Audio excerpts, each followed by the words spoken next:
Genesis chapter 31. Jacob flees from Laban. But Jacob soon learned that Laban's sons were grumbling about him. Jacob has robbed our fathers of everything, they said. He has gained all his wealth at our father's expense. And Jacob began to notice a change in Laban's attitude toward him. Then the Lord said to Jacob, "Return to the land of your father and grandfather and to your relatives there, and I will be with you." So Jacob called Rachel, and Leah out to the field where he was watching his flock. He said to them, "I've noticed that your father's attitude toward me has changed, but the God of my father has been with me.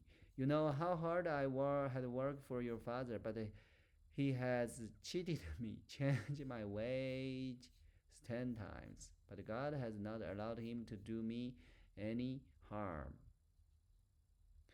For if he said, 'The speckled animal will be your wage,' the whole flock began to produce speckled young.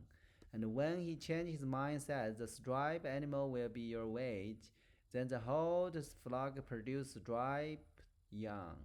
In this way, God has taken your father's animal and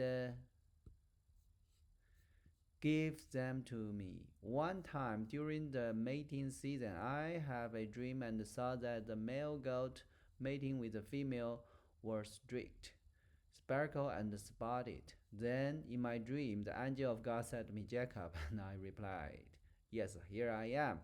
The angel said, 'Look up, and you will see the streaked, speckled, and spotted male are mating with the female of your flock. For I have seen how Laban has treated you. I'm the God who appeared to you at Bethel, the place where you anointed the pillar of stone and make your vow to me. Now get ready and leave this country and return to the land of your birth.'" Rachel and Leah respond, "That's fine with us. We won't inherit any of our father's wealth anyway. He has reduced our right to those of foreign women. And after he sold us, he wastes the money you paid him for us. All the wealth God has given you from our father legally belongs to us and our children.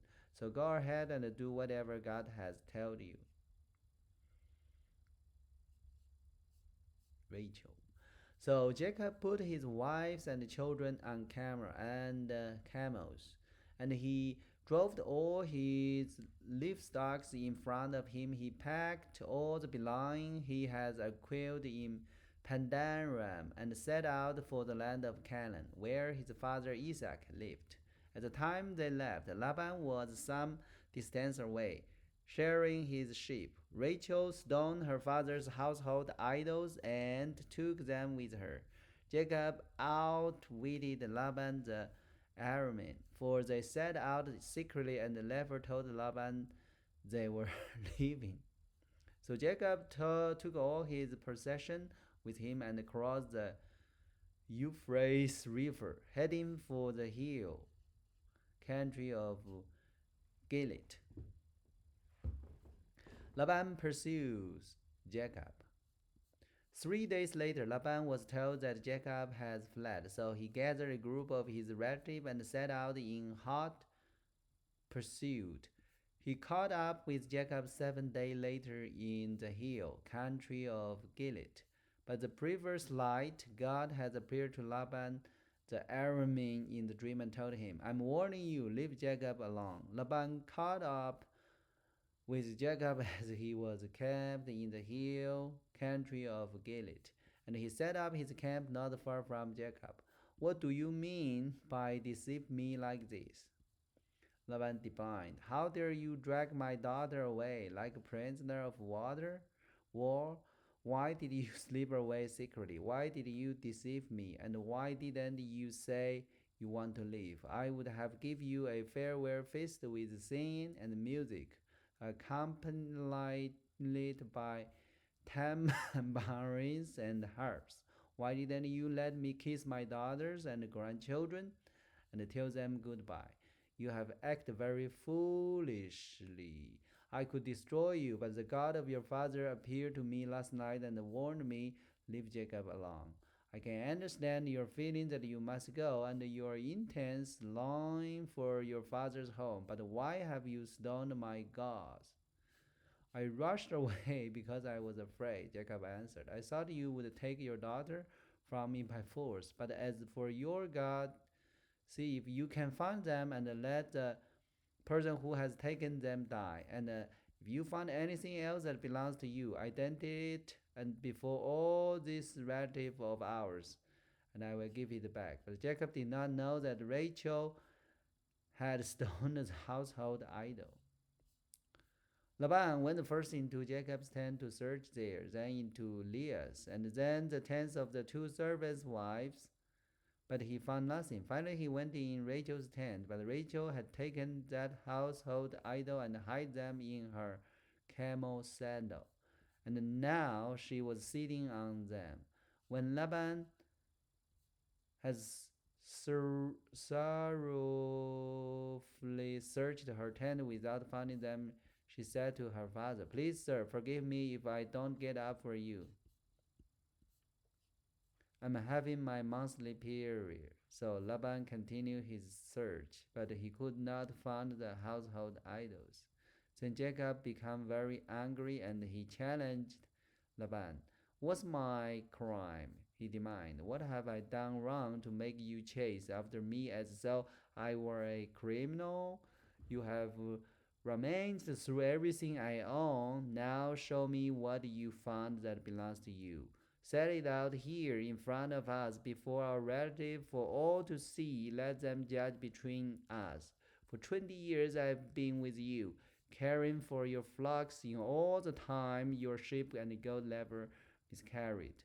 In all those years I never used a single ram of yours for food. If any were attacked and killed by a wild animal, I never showed you the carcass and asked you to reduce the count of your flock. No, I took the loss myself. You made me pay for every stoned animal, whether it was taken in broad daylight or in the dark of night. I worked for you through the scorching heat of the day and through cold and sleepless night. Yet for 20 years I slaved in your house. I worked for 14 years, earned your 2 daughters, and then 6 more years for your flock.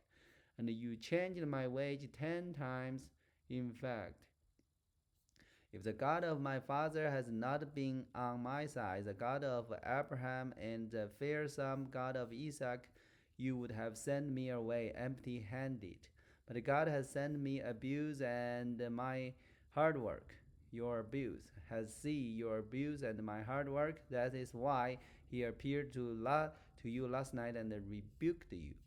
Jacob's trinity with Laban. Then Laban replied to Jacob, these women are my daughters, these children are my grandchildren, and these flocks are my flock. In fact, everything you see is mine, but what can I do now about my daughters and their children? So come, let's make a covenant, you and I, and it will be a witness to our commitment. So Jacob took a stone and set it up as a monument. Then he told his family member, gathering some stones. So they gathered stones and piled them in a heap. Then Jacob and Laban sat down beside the pile of stone to eat a confident meal. To commemorate the event, Laban called the place Jaga Shahadusa, which means witness pile in Aramaic. And Jacob called it Galit, which means witness pile in Hebrew. Then Laban declared, this pile of stone will stand as a witness to remind us of the covenant we have made today. This explains why it is called Galit, witness piles, but it was also called Mizpah, which means watchtower. For Laban said, may the Lord keep watch between us to make sure that we keep this covenant when we're out of each other's sight. If you mistreat my daughter, or if you married other wives, God will see it, even if no one else does. He is a witness to this covenant between us. See this pile of stone, Laban continued, and see this monument I have set between us. They stand between us as witness of our vows. I will never pass this pile of stone to harm you, and you must never pass this stone or this monument to harm me. I called on the God of our ancestor, the God of your grandfather Abraham, and the God of my grandfather Laura, to serve as a judge between us. So Jacob took a oath before the fearsome God of his father Isaac to respect the boundary line. Then Jacob offered a sacrifice to God there on the mountain and invited everyone to a confident feast. After they had eaten, they spent the night on the mountain. Laban got up early the next morning and he kissed his grandchildren and his daughters and blessed them. Then he left and returned home. So this is a very long chapter. It's still talking about Jacob's story. So this is Jacob how left Laban and go back his grandfather Abraham's land. Okay, so we will continue the story tomorrow. Hope everybody like it. God bless you, everyone. Let's see you tomorrow.